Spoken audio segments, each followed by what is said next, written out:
दोस्तों, हमारे जीवन में एक टाइम ऐसा आता है जब हम एक बुरे दौर से गुजर रहे होते हैं, तो उस समय हम अक्सर अपनी किस्मत को कोसते लगते हैं और कहते हैं कि हमारी किस्मत फूटी है। ऐसा मेरे साथ ही क्यों होता है? जब हमारे साथ कुछ बुरा होता है, हम आम तौर पर निराश हो जाते हैं और अपनी किस्मत पर दोष लगाने लगते हैं। हम ये सोचते हैं कि हमारे भाग्य में उठापटक लिखी गई है और सब गलतियां हमारे ही जीवन में क्यों होती है।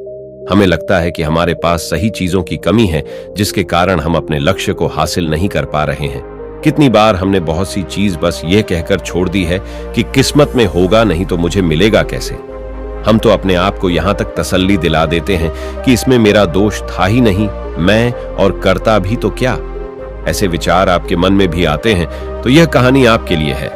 एक समय की बात है, एक व्यक्ति महात्मा बुद्ध के पास जाता है और उनसे कहता है कि हे महात्मन, मैं आपके पास अपनी किस्मत ठीक करवाने आया हूं। मैं बहुत दुखी रहता हूं। मैं जो भी करता हूं वह खराब हो जाता है। मेरी किस्मत मेरा साथ नहीं देती। मैंने सुना है कि आप सभी के समस्याओं का समाधान करते हैं। क्या आप मेरी भी फूटी किस्मत को सुधार सकते हो? महात्मा बुद्ध ने कुछ पल उसकी आंखों में देखा और उससे पूछा, ये फूटी किस्मत तुम्हें कहां दिखाई दी और तुम्हें ऐसा क्यों लगता है कि तुम्हारी किस्मत फूटी हुई है? उस आदमी ने कहा, मैं जो भी करता हूं तो वह हो नहीं पाता, तो मेरी किस्मत फूटी ही तो हुई। किसी वक्त मेरे पास सब कुछ था, सभी प्रकार के सुख और आनंद से मैं भरा हुआ था। फिर मेरे माता पिता गुजर गए। जैसे तैसे करके मैंने खुद की परवरिश की। मैं जिससे सच्चे मन से प्रेम करता था, उस प्रेमिका ने किसी और से विवाह कर लिया। फिर मैंने एक छोटा सा व्यापार शुरू किया, तो जिस मित्र के साथ मैंने वह व्यापार शुरू किया, वह मेरा व्यापार ही हड़प लिया। मुझे किसी ने बताया कि आप सारी समस्याओं का हल निकाल देते हो, क्या आप मेरी भी किस्मत ठीक कर सकते हो? महात्मा बुद्ध ने कहा, लाओ, तुम्हारी फूटी किस्मत मुझे दे दो, मैं अभी उसकी मरम्मत कर देता हूं। व्यक्ति ने कहा, मैं किस्मत को कैसे दे सकता हूं, वह तो दिखाई भी नहीं देती। महात्मा बुद्ध ने कहा, जब तुम्हें तुम्हारी किस्मत दिखाई ही नहीं देती तो तुम्हें कैसे पता कि वह खराब हो चुकी है? तब वह व्यक्ति सोच में पड़ गया और आगे कहा, मेरी किस्मत खराब है, तभी तो मेरे साथ सब कुछ गड़बड़ हो जाता है। मेरे सभी बने बनाए कामों पर पानी फिर जाता है। फिर महात्मा बुद्ध बोले, परंतु तुम्हारी किस्मत तो बिल्कुल ठीक है। तुम्हारा स्वास्थ्य भी ठीक लग रहा है, तुम्हारे हाथ पैर भी सलामत है, तुम अभी तक मरे नहीं हो। मुझे तो तुम्हारी किस्मत में कोई भी खराबी नहीं लग रही। यदि तुम्हारी किस्मत खराब होती तो तुम बहुत बड़ी बीमारी से ग्रसित होते, तुम्हारा अंग भंग हो जाता है या तो मृत्यु को प्राप्त हो जाते हैं। लेकिन ऐसा तो कुछ भी नहीं है। फिर तुम क्यों कह रहे हो कि तुम्हारी किस्मत फूटी हुई है? व्यक्ति ने कहा, आप समझ नहीं रही हैं, मेरे ऊपर बहुत कर्ज है।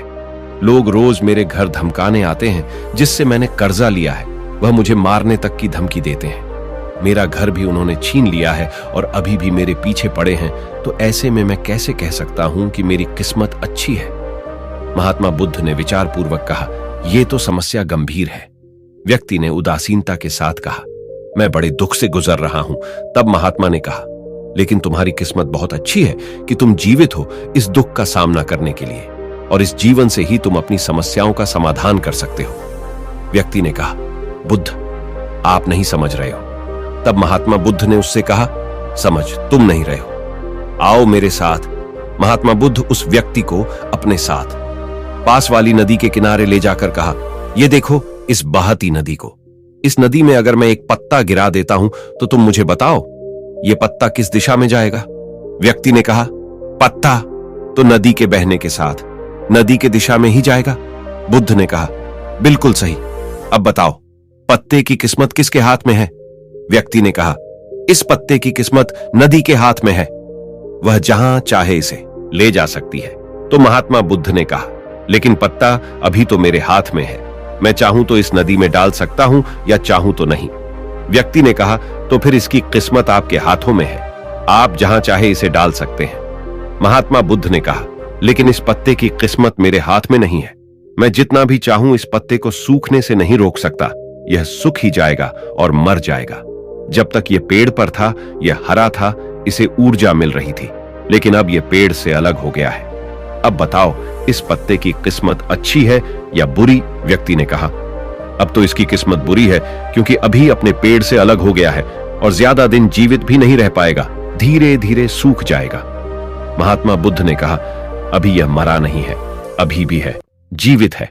और लाभ यह है कि अभी यह पत्ता वह सब कुछ कर सकता है जो वह पेड़ से लगे रहकर नहीं कर सकता था। बुद्ध ने वह पत्ता हवा में छोड़ दिया, वह उड़कर दूर जा गिरा।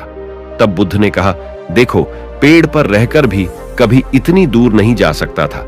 आज उसने स्वतंत्र होकर उड़ने का आनंद लिया है। फिर वह पत्ता उड़कर नदी में जा गिरा। बुद्ध ने कहा, देखा, अब वह पत्ता नदी में तैरने का भी आनंद लेगा।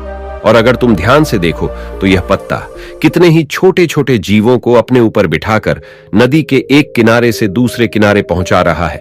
इस पत्ते की भी किस्मत अच्छी है, क्योंकि वह अपने नए अवसर को ढूंढने में लगा हुआ है। तुम्हारी समस्याएं तुम्हें उड़ने का अवसर दे सकती हैं, यदि तुम उन्हें सकारात्मक नजरिए से देखो।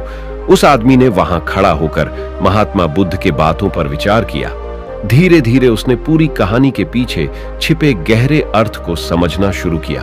उसने बुद्ध की ओर देखते हुए बोला, आप सही कह रहे हैं। मैं अपने भाग्य पर ध्यान देने में इतना प्रयास कर रहा था कि समस्याओं और मुश्किलों पर ही फोकस करता रहता, जिसके कारण मैं उनमें मौजूद अवसरों को देखने में असमर्थ था। मुझे अब समझ आ गया है कि मेरी फूटी किस्मत बस एक डर और निराशा से उत्पन्न एक धारणा थी। ये कहानी हमें यह सिखाती है कि हमारी किस्मत हमारे हाथ में होती है। हम खुद अपने जीवन की दिशा निर्धारित करते हैं। हमारी समस्याओं का हल भी हमें ही निकालना होता है। चुनौतियों को एक अवसर के रूप में देखकर हम आगे बढ़ सकते हैं और अपनी किस्मत को सुधार सकते हैं। दोस्तों, ऐसी कहानी हमें जीवन जीने का तरीका सिखाती है। अगर आपको यह कहानी पसंद आई तो आप हमारे चैनल को सब्सक्राइब